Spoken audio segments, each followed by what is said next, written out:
The future of mankind is being guided behind closed doors. And all over the world, scientists are working on projects designed to take man beyond the confines of this earth.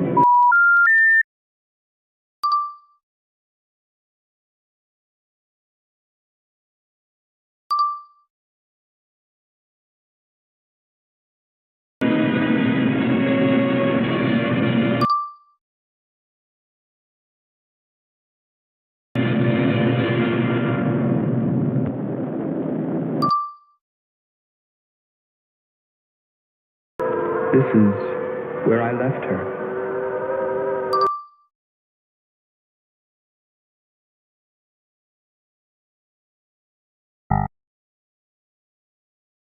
Two influential and big money donors, and there's no need to name them again, have recently used vile words to describe women. One of them made the bad decision to elaborate in a disgusting manner.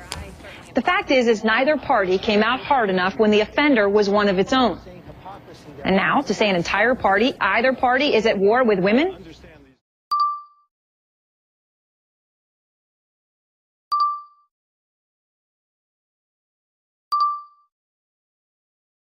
Well, let's see what's going on with Monica, or as President Clinton calls her, my little humidor. 1 million samples of DNA. They said it is the largest collection of DNA in the world, not counting Monica Lewinsky's closet. And the humidity, man, I'll tell you, people's clothes are stickier than Monica Lewinsky's. Man, it was just... And you can't get away without at least one of these. Lewinsky back on her feet. All right, ladies and gentlemen. And the Grammy for Best Organ Recital went to Monica Lewinsky, ladies and gentlemen.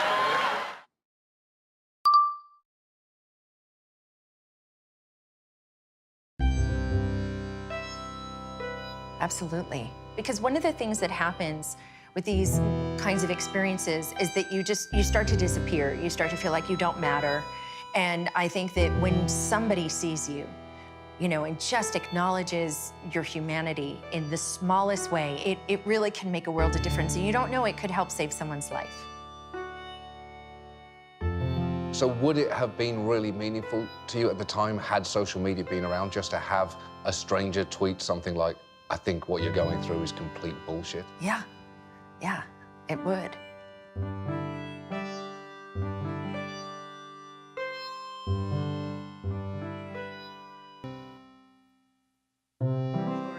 That a strong woman is something to be celebrated and not feared, crushed, undermined, spoken over, stopped, humiliated, shamed, blamed, discouraged, controlled, and told that to be worth anything in this world, she just has to be thin and beautiful and look young forever.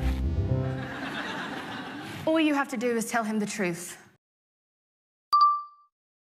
Tell him what happened to us. Tell him our whole story.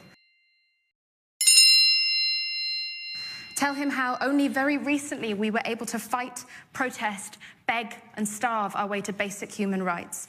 Tell him that a long time ago, as far back as you can imagine, men became afraid of women. Women could make people inside their bodies. They could then feed those people using only their bodies. They had an extreme and quite scary tolerance for pain and were distracting and beguiling for men. On top of all of this, we were equally able to learn, to hunt, to keep ourselves and our kin alive. Men feared that other than their semen, women had little need for them. And actually, we were very self-sufficient and tough, while at the same time being able to arouse men and sometimes drive them quite mad with love, lust, and possessiveness. We held quite a lot of power, and so, using the only thing that they had over us, physical power, they fear-mongered an entire generation into submission and controlled us for thousands of fucking years.